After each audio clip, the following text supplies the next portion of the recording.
You know, I just got done watching Seananners' video, Money, Money, Money, Money. And basically, he goes on and talks about how you shouldn't, base your life on a career set dollar amount. Like, for example, you shouldn't become a doctor because, doctors make lots of money to buy gold swimming pools. And I was looking at this and I was like, man, this is a noble cause, but the same effect, what about the people that's already made mistakes? I mean, most of the people are out there, hell, half the living adults that are listening to this video most likely are doing this to try to save money. Why? Because they've made financial mistakes. It is super easy to make financial mistakes. And when you make those financial mistakes, you have to pay for them for years. Say you go buy a new car. Say you jump into a new house. Like, a house is a 30-year engagement. It's a 15 or a 30. Like, seriously, 15 or 30 years. I've never bought like a full-on $200,000+ house yet. But it would probably make me sick to my stomach if I had to think about that right now at the age of 26. I mean, I plan on living in a trailer the rest of my life just because that would make me sick to my stomach.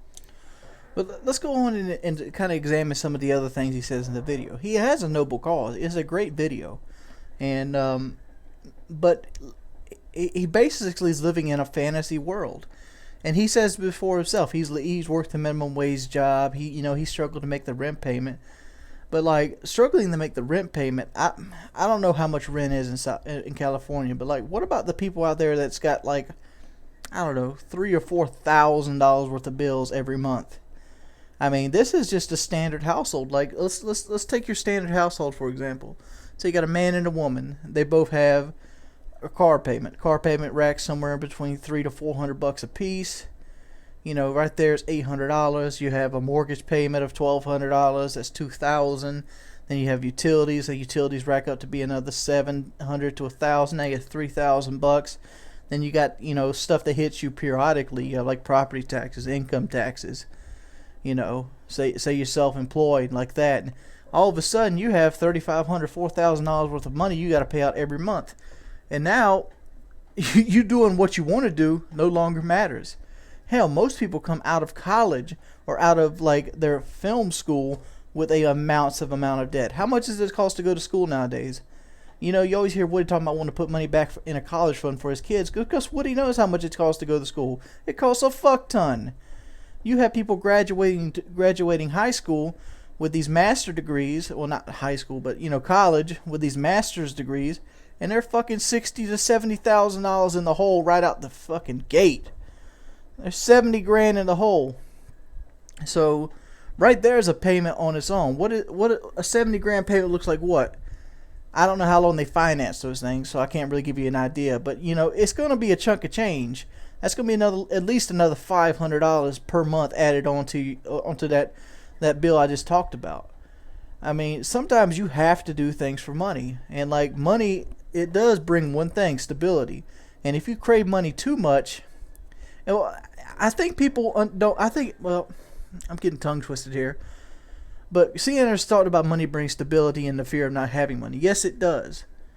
But when people want to win money and you see people go out there and put those dollars into those fucking gambling machines to win more money, and they're so happy that they won money, they're not happy because they won money. Money does nothing. Money is a filthy thing that people carry around that's, pretty much a precursor to, capitalism. People are happy because of money because they're one step closer to being stress-free again. I don't know how many people ever listened to this and actually had like stress cramps or vomited or anything like that because of bills, or just because you want to be a responsible person that's able to pay their bills. Being an outstanding citizen is harder than being a failure, because being a failure in the United States means you pretty much get taken care of. You get your food bought for you, you get your own housing for free, you get a check for free. I mean, pretty much we try to keep people out of the streets. We do that. That's why stuff like unemployment is around, because if you're willing to work, we're willing to let you get by when you can't work or you can't find work. That's what unemployment's about. It's a great thing. Hell, I've took unemployment in my life. But there's still people sitting on unemployment for like 3 years, and they pretty much take no effort to actually keep going through. But that's a whole different story, a whole different commentary on another thing. I mean, I think the video that Seananners did was unfair. Unfair in the aspect that he's doing it just from his vision. Like, he can pretty much sit there and criticize money, which I don't think he means to criticize people that want to make money. But the fact is, you can't generalize everybody like that, because people have different levels of income and different levels of debt that they have to do. Making mistakes is, making financial mistakes is your bad, no matter how much you look at it. But no matter how much it's your bad, you still have to come out of it. So to strive to come out of it is actually a good thing. That means it makes you a responsible person that wants you to, pay your debts and not look like a bum. And I think most of the financial, pretty much all the financial, ruin comes from people wanting to outcast an image that's more than theirself, which Seananners talked about as well. He talked about he still drives a Corolla. Big up on him. Hell, if I could live like that, I'd be a richer man to the day. I'd probably still be driving, old beat up Honda or whatever. But the fact is, one of my loves automobiles. And that's just what it is. I don't know. I just seen that video, and I just wanted to make a comment on it. And I don't know. What do you guys think? It's been your boy, Wings of Redemption. As always, if you could please leave a rating, because money, money, money is needed. Peace. Following Your Dreams by Wings of Redemption. There's recently been a lot of talk about, should you follow your dreams or should you do things based on a monetary gain? And there's always two flip sides of the story. And a lot of people thought I was kind of stupid and I lacked life experience. Well, let's look at it this way. I'm 26 years old at this point. I just turned 26. That means I've lived 26 years. That means I've been an adult 8 years. I've been living on my own for almost 9 years. I mean, I can't really round it up to 10. Just started my 9th year. And I've paid my fair share of bills. I've made my fair share of mistakes. Hell, everybody makes mistakes. One of the biggest mistakes that you make early on in life is credit cards. See, I never made that mistake. But I've made other mistakes. But we're not getting into that category at all. But following your dreams. Alright. Lately, the idea was, if you follow your dreams and do what makes you happy, like for example, say you want to be a doctor, alright, you should be a doctor because you want to help people. And that's a great incentive. Yes, you be a doctor to help people. But the fact is, to be a doctor, it's going to cost you. Let me go get an estimate. Hold on. I'm going to get a legitimate estimate. Alright, on average, a four-year college and then medical school with no scholarships or grants can range from $150,000 to $250,000 and even up to $300,000 depending on what school you have. So that's not including interest on these loans. So let's say you have a $300,000 loan going into your doctor because you want to help people. Alright. Let's say you have a 15-year mortgage on that. So you're looking at about $1,700 a month payment on your loan, not counting interest. Alright. With that being said, all of a sudden you have this huge financial burden on you and you haven't even found a job yet. You just got out of school with a piece of paper. Now you're ready to study. Now you're ready to be people. Now you have to go get the experience to be a doctor. So you got to start at the bottom of the pay rate. These are just examples of, why money's important and why you do certain things. Obviously, doctors make about $200,000 a year. Some make more than that. And you'll quickly be able to pay that stuff off because the level of talent you have.